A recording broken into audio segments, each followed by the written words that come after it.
hành thì phùng gia cuộc dễ đình y cái hành thì chia mà là trước ăn mày dễ cái chơi chơi chơi kia con gì là viên thủy đập đập à con lâu dễ mà sao thì em mất cái chúng ta lúc tiểu đắp mày em thì em ôn chuyện em là viên cái dễ chuyện đắp là mua hay doan ô cái thì ô chuyện vừa được cái đồng vàng mình biết hẳn là mà biết mình cái phú bộ ở sự chuyện cái làm em rồi doan cái xuân mình cái sự chuyện em cái cái này doan cái say chuyện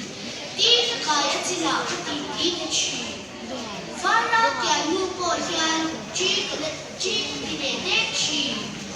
bố kia mà cậu mình cái đầu hoa em mà hoa làm cái bộ gì riêng vì cái vòng phong chuyện dệt cái đầu thích ta cái chia dệt dệt mà